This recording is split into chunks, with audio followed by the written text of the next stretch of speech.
Assalamualaikum warahmatullahi wabarakatuh. Alhamdulillah.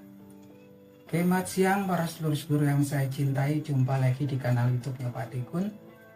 Para sedulur, hari ini tanggal 15 November 2024, hari Jumat teman-teman. Malam hari nanti tepatnya jam 19.00 WIB, timnas kita akan menjamu timnas sepak bola Jepang ya teman-teman, atau Blue Samurai. Nah, saat ini memang kemudian sudah banyak sekali para analis, para pengamat sepak bola ataupun netizen, fans timnas sepak bola Indonesia semuanya sudah melakukan analisa-analisa. Dan kalau saya lihat di berbagai media sosial, memang spekulasi atau harapan yang sangat besar dari pencinta sepak bola Indonesia adalah timnas sepak bola kesayangan kita, timnas Garuda, bisa memenangkan match nanti malam atau paling tidak draw ya teman-teman.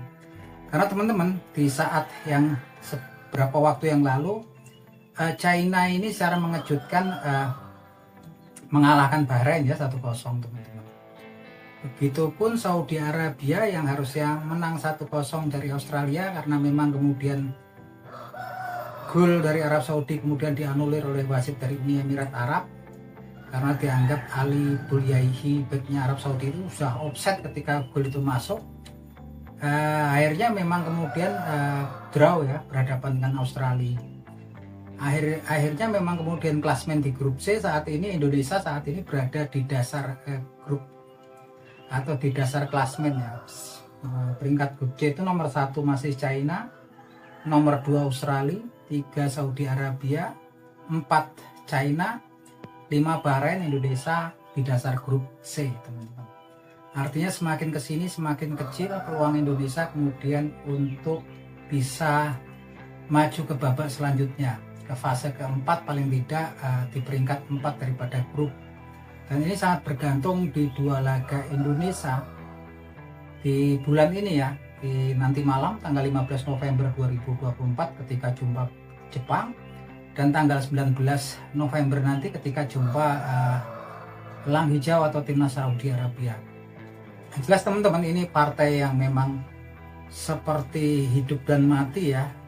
Kalau nanti di perjumpaan Indonesia jumpa dengan Arab Saudi, karena Arab Saudi juga memang saat ini dengan pelatih barunya terakhir draw, dia mereka butuh kemenangan. Yang jelas menatap nanti malam, banyak spekulasi yang mengatakan bahwasanya timnas kita mampu atau memiliki kemampuan untuk memenangkan jumpa match ketika jumpa Jepang nanti malam.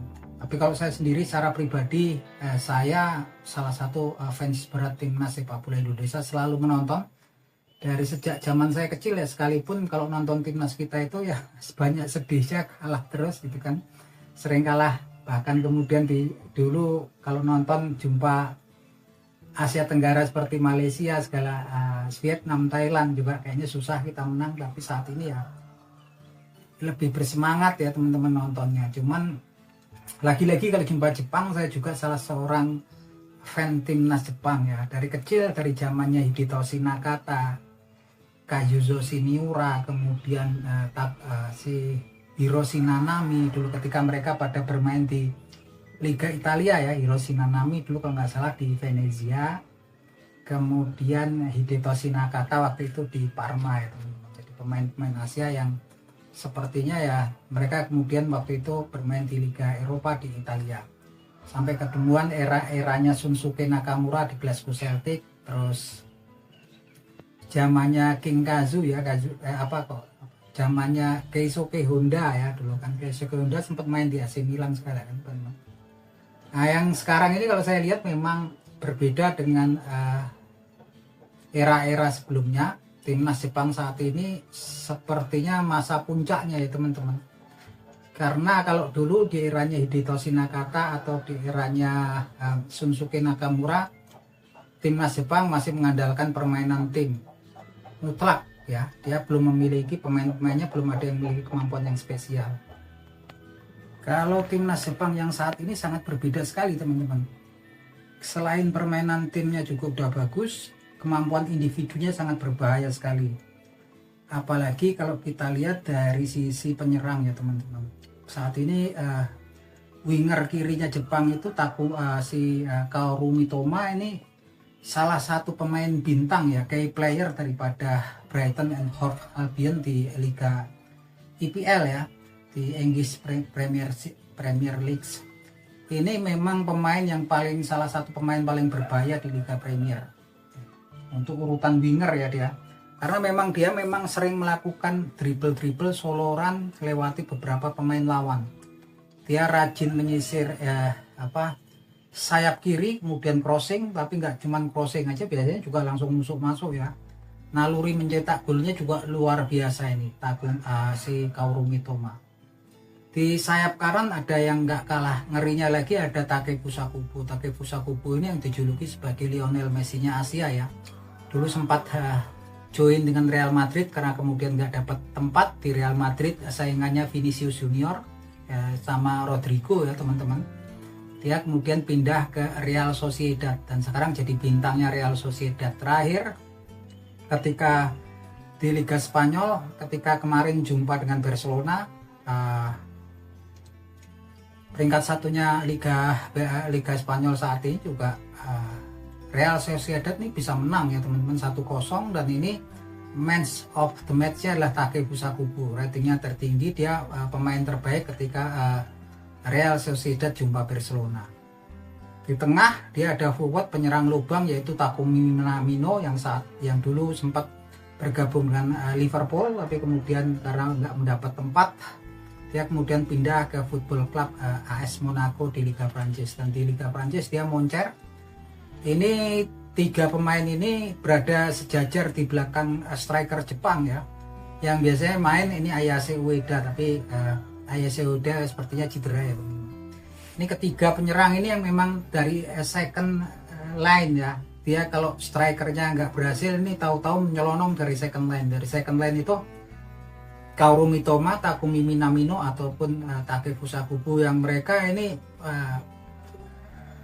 sesempit apapun celah dia kayaknya masih bisa, passingnya luar biasa dan kemampuan cetak bolanya luar biasa. Dribble bolanya udah sekelas pemain-pemain Amerika Selatan ya. Pemain-pemain Brasil ya udah ini.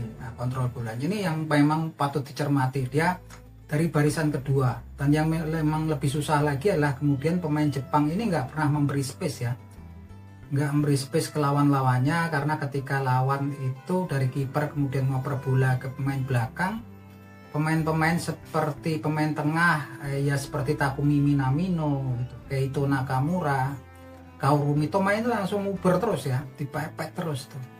Dia high pressure tuh, di press terus sehingga akhirnya long ball. Nah, kalau udah long ball kan 50-50 gitu kan. Dan ketika mereka menguasai bola, passingnya bagus banget. Nah, ini memang kesulitan yang sangat luar biasa, dan ini memang PR tersendiri ya.